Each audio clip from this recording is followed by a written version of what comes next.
Our discovery of dopamine is a rather strange thing because it's something that happened as a sidetrack, so to speak, because we were working on another compound, noradrenaline. Noradrenaline is an important substance of importance for some of the nerves in our body. And also there is another closely related compound, adrenaline, which is a hormone that is produced by the adrenal gland. And they are, of course, very important compounds. What we had found was that after the administration to animals of a certain drug that was used in the treatment of psychosis, schizophrenia at that time, that this drug, if you give that drug to animals, noradrenaline and also adrenaline will disappear from the body. And at the same time, when these compounds disappear from the tissues, they lose their alertness and they can hardly move normally anymore. So we wanted to see whether noradrenaline could be of any importance for these symptoms that the animals had.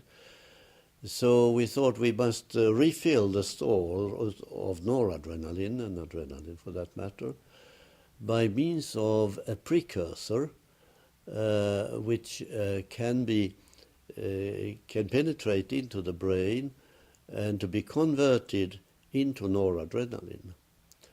And this precursor is called DOPA.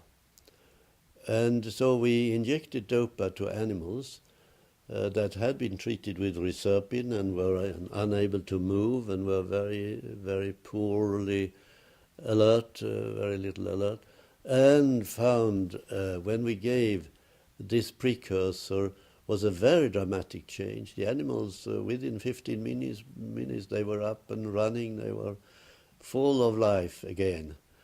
So there was a very dramatic finding.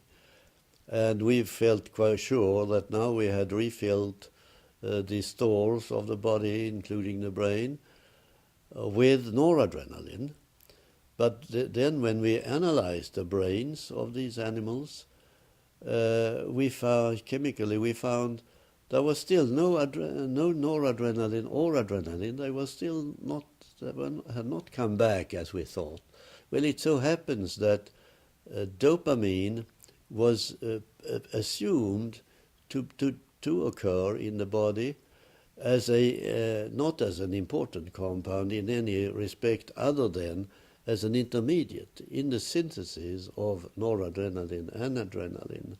All this dramatic effect that we had seen could be connected very closely to the formation of dopamine when we gave L-DOPA. When dopamine is coming back, then the animals get alert again and they start to move. In that way, a certain disorder came into the picture, Parkinson's disease.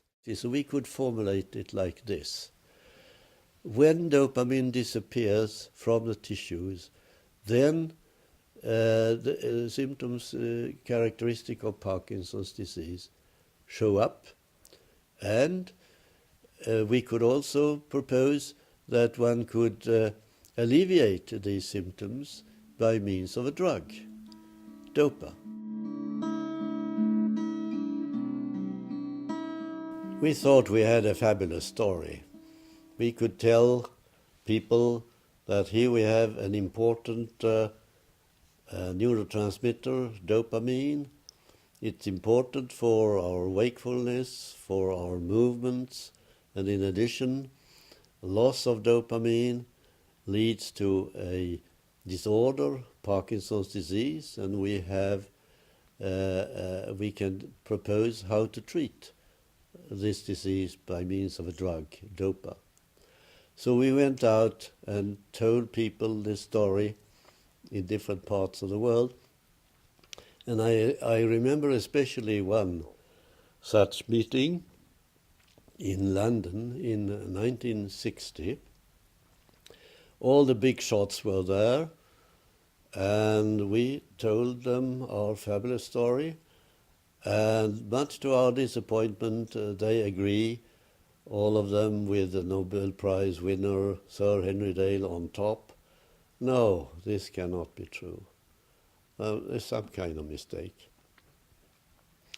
So we were, of course, very much disappointed, but we were not really taken down. We rather felt we must go home, back home, and tell and really prove even more strongly to them. We thought we had a strong story already, but we obviously needed even more evidence.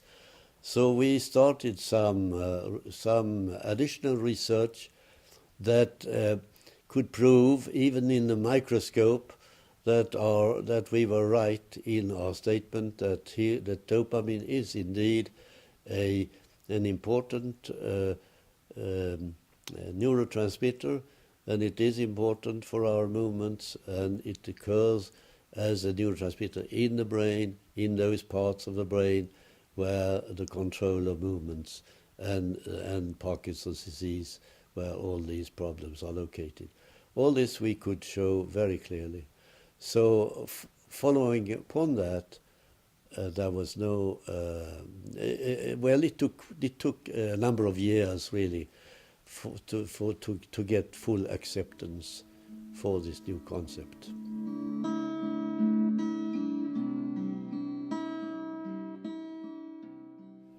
The introduction of levodopa, of DOPA, in the treatment of Parkinson's disease, of course, has had enormous consequences to alleviate the symptoms of Parkinson's disease. But in the long run, there are problems. After a number of years, the medicine doesn't work so well anymore. There are some strange fluctuations in the effect, and the benefit of the treatment goes down very much. And the reason for that is well understood. It's because the variations in the concentration of the medicine and of the dopamine formed from the medicine, they are considerable, and that creates some kind of imbalance in complicated neurocircuitries in the brain. So it's very important to be able to, rather than to have these fluctuations that follow upon each intake of a tablet, to have an even administration of the drug.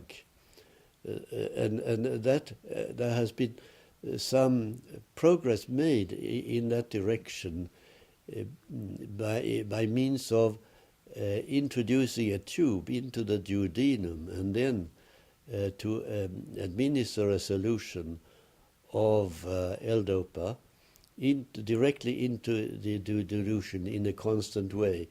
And that has been has helped a lot. But one can get even better results in the future if one could give the drug directly into the blood in a solution. The problem there is that it's very hard to dissolve DOPA in sufficiently high concentrations to be able to really put that into practice. But there has been an invention made at the University of Linköping not so many years ago, by means of which it has become possible to prepare solutions of L-DOPA that are sufficiently high to make it possible for an administration throughout the day of an even concentration of the solution directly into the blood. And what has been done then is to see what happens. If you do that over a period of, say, 10 days, then something very dramatic happens.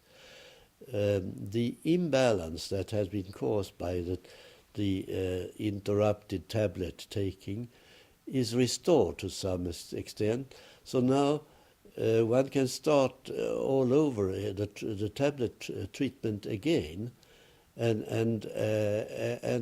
have the benefit that one had in the beginning during the first number of years of L-DOPA treatment. So that is something really new, and it will the further development along this line, I think, will mean a new revolution in the treatment of Parkinson's disease, where the benefits from DOPA therapy will be extended perhaps as long as for the rest of the patient's life. So this is what we are looking forward to now during the next few decades to come.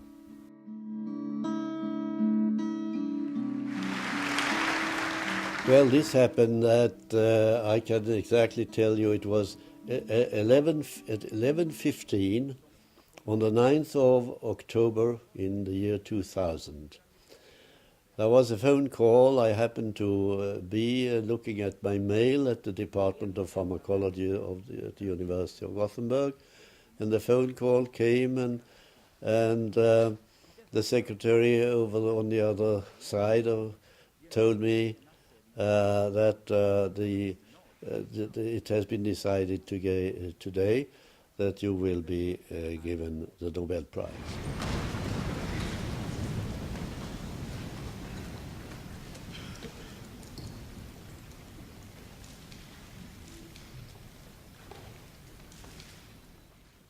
So I was a bit curious. How they formulated the reason for it, because there could be some different versions perhaps. And he thought it was a funny question back, but well, he told me the basis for it. It was, of course, all this story, the dopamine story, by and large, that we were dealing with.